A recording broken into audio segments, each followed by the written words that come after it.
여러분 반갑습니다. 전상호입니다. 자, 여러분 너무 고생하셨고요. 사실 정상적이었다면 여러분들 선배들과 같이 시험을 보면서 선배들 수능 끝나고 여러분들은 새로운 마음으로 이제 거의 수험생이 되었다, 이런 느낌이 들었을 것 같은데, 약간 선배들의 수능이 뒤로 연기가 되면서 여러분들이 그런 느낌은 조금 덜하지 않을까, 뭐 그런 생각도 합니다. 선생님 기억을 해보면, 또 이러면 라떼는이 되는데, 선생님 고3 때는 그랬거든요. 선배들이 고3 수능이 끝나고 나서 고2였는데 선생님이 고3 교실로 올라가서 썼어요. 이제부터 너희가 고3이다 막 그러면서. 그랬던 시점이 이맘때였던 것 같습니다. 여러분들도 지금 당장의 성적의 일일비하기보다는 앞으로 어떻게 할 것인지에 대한 계획, 이런 것들을 세우셨으면 좋겠다라는 말씀을 드립니다. 마음 급하신 친구들은요, 뒤에까지 들으면 맨 뒤쪽에 선생님이 좀 사탐 선택하는 데 있어서 어떤 기준을 갖고 가면 좋은지 말씀을 드릴 거거든요. 근데 마음 급한 친구들은 그래, 멘탈이 중요하대, 마음가짐이 중요하대, 이것만 가지고 총평 건너뛰시고 이제 내용 설명으로 들어와서 같이 하셔도 좋을 것 같습니다.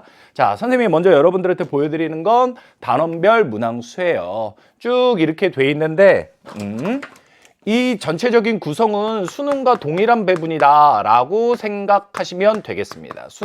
수능과 동일한 배분이다 라고 생각하시면 되고요. 여러분들이 하나 주의해 주셔야 될 게 있는데, 그게 바로 뭐냐면 여기까지 3단원까지가 이제 기후단원이 3단원이고 2단원이 지형이고 1단원이 뭐 위치나 고지도 이런 것들에 대한 이야기인데요. 여기까지가 전체 학습량의 거의 3분의 2 정도를 차지합니다. 그리고 뒤쪽이 이제 전체 나머지 분량의 3분의 1 정도를 차지해요. 근데 보게 되면 단순 비교상으로도 사실 실제보다는 요게 한 문제 정도 더 나왔거든요. 그래서 실제보다는 이게 한 문제 정도 조금 줄어들어야 되고요. 요것도 뭐 거의 동일하긴 하지만 한 문제로 나올 때도 많아요.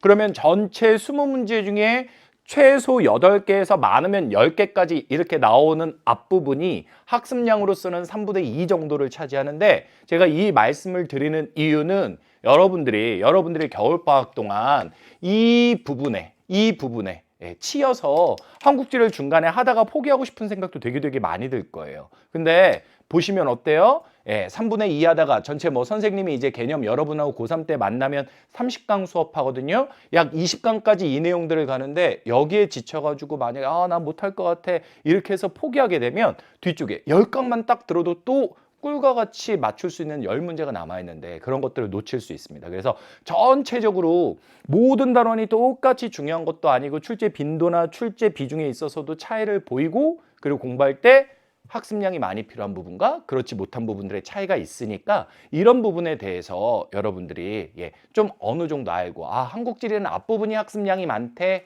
하지만 뒷부분으로 가면 학습량 적으면서 문제 조금 풀게 되면 풀 수 있는 부분도 많대 라는 걸 알면서 조금 여러분들이 인내심을 가져주시면 좋을 것 같아요. 아시겠죠?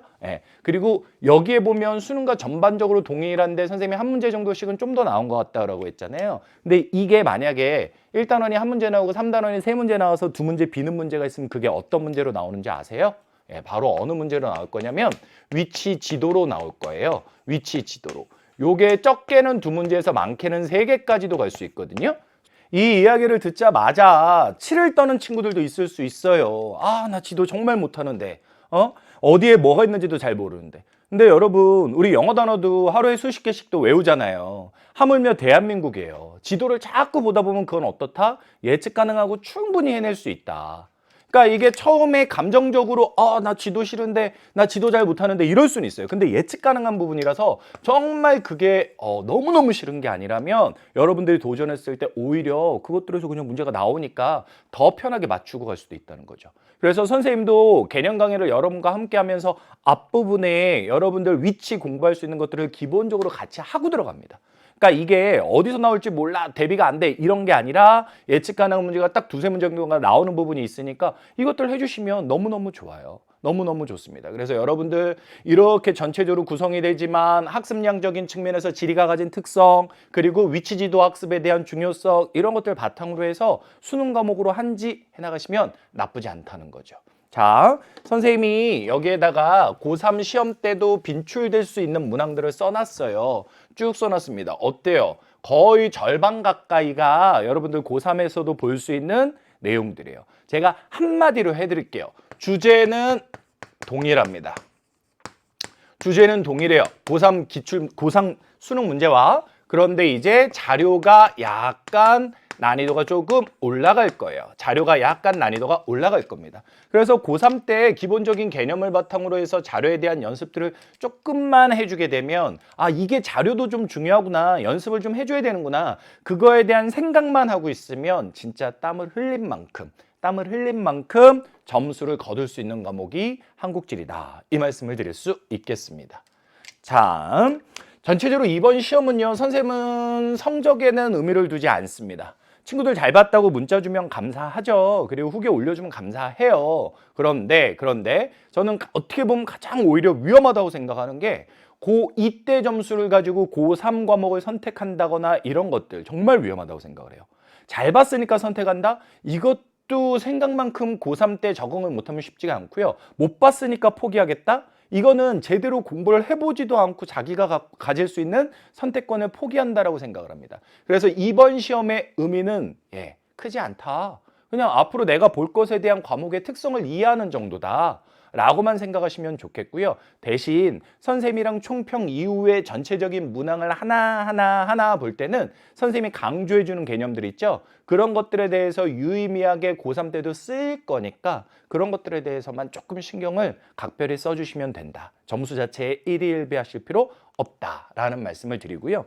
가장 중요한 게 이건데 고3 사탐을 선택할 때 있어서 가장 중요한 선택 기준 몇 가지만 말씀드릴게요. 먼저 아세요? 이거예요. 내신 과목입니다.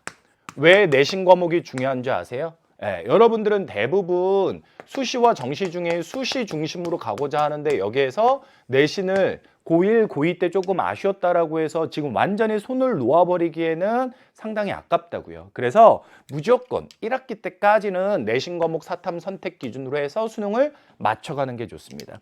그 또 하나의 이유가 바로 뭐냐면 사탐을 선택하는 데 있어서 정말 중요한 게 학습량이거든요. 학습량인데 물론 과목 자체도 학습량이 많은 과목이 있고 적은 과목이 좀 있어요. 예를 들면 선생님이 다른 과목 얘기하지 않고 지리만 얘기를 할게요. 한지하고 세지가 있습니다. 한지하고 세지가 있으면 한지가 학습량이 많고 세지가 좀 적어요. 한지가 학습량이 좀 더 많고 세지가 적거든요. 이런 것들 선택하는 데 있어서 기준이 되는 거예요. 기준이 되는 건데 보세요. 아무리 세지가 학습량이 적다 해도 여러분 고3 때 사탐 그 내신 과목으로 세지가 없어요. 근데 내신도 하면서 자기가 세지가 학습량이 적다고 또 수능 과목으로 세지를 따로 한대. 그럼 어떻겠습니까? 학습량이 늘어날 수밖에 없는 거죠. 그러니까 그 과목 자체에 대한 학습량도 중요하지만 기본적으로 내신 과목과 수능 과목을 일치시켜줘야 학습량을 줄일 수 있다는 거예요. 그리고 이제 이런 나는 정시파다, 수능 중심으로 갈 거다 라는 친구들은 이제 과목의 어떤 그 과목에 대한 적성이나 호흡, 좋고 싫음 이런 것들이 작용할 수 있겠죠. 선생님이 아까 예를 들면 지도에 대한 이야기도 했어요. 지도 2문제 정도 나온다. 싫어하는 친구들 있을 수 있다. 하지만 영단어 외우듯이 외워주면 되는 거다라고 했는데 정말 그래도 저는 지도가 싫어요. 이런 사람들이 있어요. 그런 친구들 그 심정적인 것이 극복이 안 되면 못하는 거거든요. 그래서 그런 부분도 작용을 합니다. 또 어떤 친구들은 사문생윤에서 하는 말들이 저는 이해가 안 가요. 그러니까 암기하면서 갈 수 있는 내용으로 갈 텐데 역사적인 거 너무 연도나 이런 거 저는 어려워요. 그럼 그런 친구들이 또 지리를 오거든요. 그래서 이런 것도 완전히 무시할 수는 없다. 하지만 선생님은 현실적으로 여러분들을 도와드려야 되잖아요. 현실적으로 말씀드리자면 내신 과목을 고3 때 내신 사탐 과목을 하는 게 가장 좋다 말씀을 드릴게요. 아시겠죠? 근데 이제 그 이후에 자기는 뭐 내신이고 뭐고 다 뛰어넘어서 진짜 사탐 과목 그 자체가 가진 특성만으로 선택을 하겠다 그러면 이런 것들 학습량, 과목 적성, 그리고 연계된 과목 연관된 내용들이 있는 것들이 있거든요.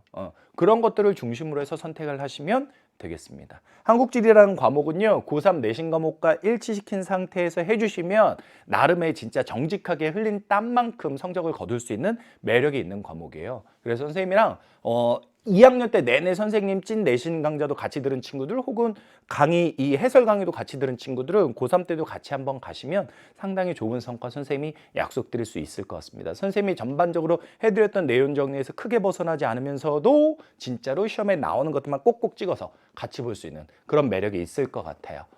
선생님 이걸로 해설 강의는 마무리하도록 하겠고요. 여러분들 구체적인 문항 들어가서 하나 설명을 드리도록 하겠습니다.